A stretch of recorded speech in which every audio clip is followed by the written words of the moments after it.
Chapter 11. We Could See You. It takes me about 5 times as long as the others, but eventually I climb to the teeny tiny top.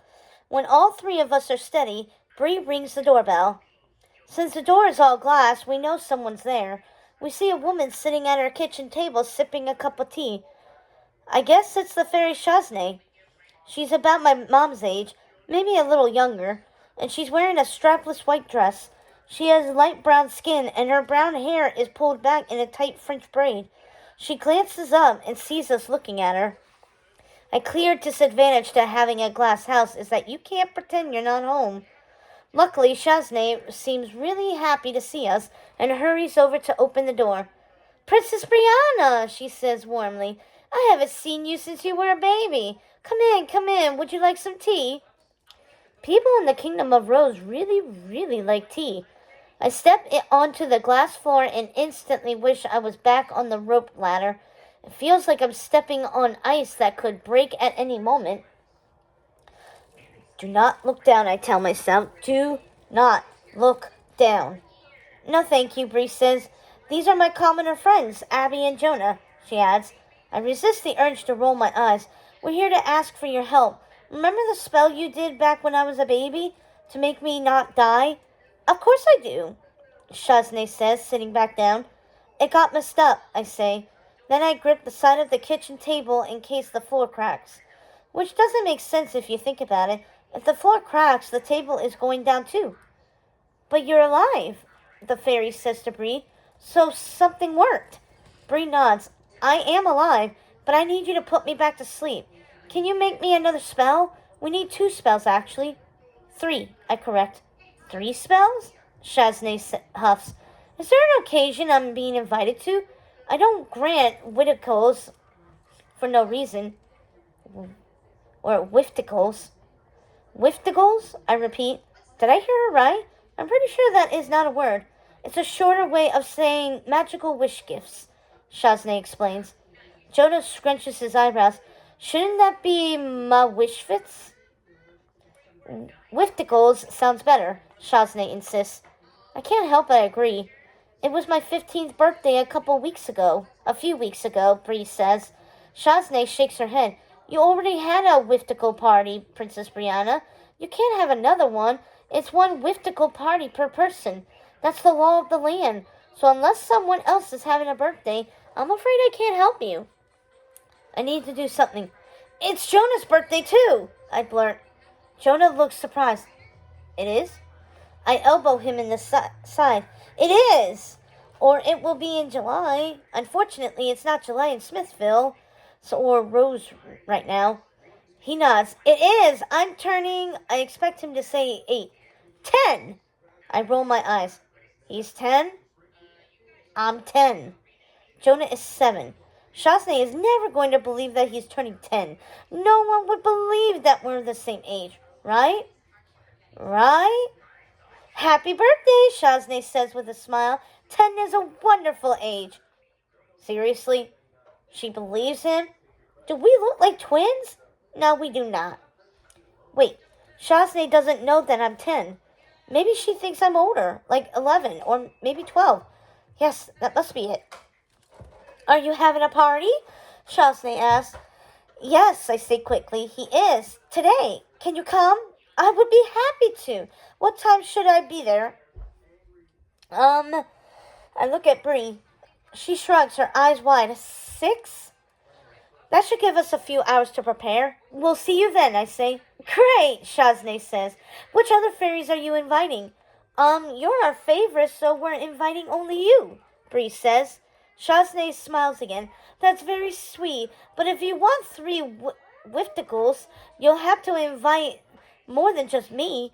I only grant 1 whifticle per birthday person." "Can't you make an exception?" I ask.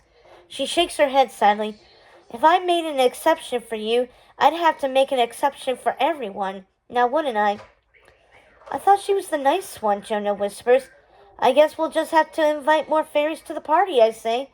Chasney's eyes light up. "Fantastic! I haven't seen the other fairies in a while. No one's had a whifticle party since what happened at Princess Brianna's." She leans in closer to us and lowers her voice. Are you going to invite Carlotta this time? I freeze. Isn't Carlotta the mother of Lottie? Wasn't she the one who cast the spell that almost killed Bree? No way, Bree says. She's evil. We don't have to invite her. She retired, I say, feeling relieved. But we should probably invite her daughter. We don't want to upset anyone. I don't know, Bree counters. She wasn't that helpful earlier today. We can't not invite her, I say. Remember what happens when you don't invite everyone? I mime pricking my finger and then a swoon. I say we invite all 13 fairies. At least they have enough plates this time, Jonas says. They have enough plates for the entire kingdom, I snort. Hey, Shazne, I have a question. Do you have to grant us the whifticles we ask for? She takes a long sip of tea. We don't have to do anything. So we could get 13 whifticles that we don't even want? I ask. That won't solve any of our problems. I'd suggest that Jonah register for Wigistry. Shazne says. A what? I ask. A magical wish registry, she clarifies. What's a registry? Jonah asks. I turn to him to explain. Remember when Auntie Jen got married and we went on her online registry and bought her an ice cream maker? She had picked out a bunch of stuff that she wanted. It's like a wish list. Exactly, Shazne says. Just write out a wigistry on a piece of paper and leave it by the food at the party. The fairies will take a look and decide what they want to give you. I wish I'd been able to register, Bree says wistfully. Your parents registered on your behalf, Shazne says, and you got everything on the list. You are definitely the princess who has it all. Well, except what I was going to give you before I had to change mine. What were you going to give me? Bree asks. Shazne smiles sadly. Happiness. Bree blinks, and then blinks again. I can't help but feel bad for Bree. She has everything any girl would want. Brains, courage, beauty, even the ability to play the piano. But she's miserable. Maybe she'll be happy in the future? Let's go, I say finally. We've got a party to prepare for. Bree, Jonah, and I wave goodbye to Shazne, and then we climb back down the rope ladder. This time, all together. I poke my brother with my foot. You're turning 10, Jonah? Really? Why not? Jonah says, shimmying down. I could be 10. Look what I could do. He holds on to the rope with one hand and swings. Stop it, Jonah. Can you at least try to act like you're 10? I'm holding on for dear life. Bree reaches the ground first. I don't know how we're going to throw a party. My parents won't allow it. Why not? Jonah asks. It's my 10th birthday. It's not, I mutter. You're the one who said it was, Jonah retorts. Maybe we could get your parents to leave court, I say. I emphasize the word court because I love it. We're going to court. Take me to court. I'm going to be late for court. If only I had a long black robe and a gavel. Then I'd really get to call all the shots. The rope ladder sways and I snap back to reality. Now is not the time for judge fantasies. How do we do that? Jonah asks, stepping on the ground. I'm the only one still on the rope. 2 more steps. Almost there. Why does this fairy tale involve so many climbing anyway? I'd expect that if we were in Rapunzel, but Sleeping Beauty? Shouldn't we be doing more resting and napping? Anyway, we could send them to another yard sale, I suggest, as I reach the bottom of the ladder and finally feel the ground beneath my feet.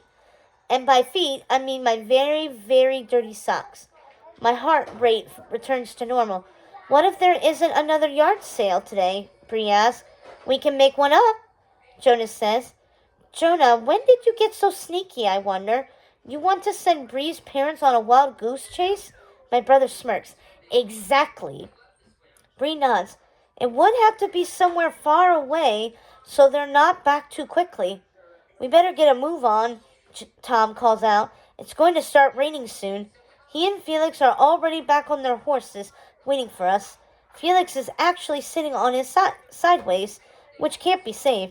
A drop of water lands on my head. Again. Too bad Sleeping Beauty doesn't know Mary Poppins. I could use an umbrella.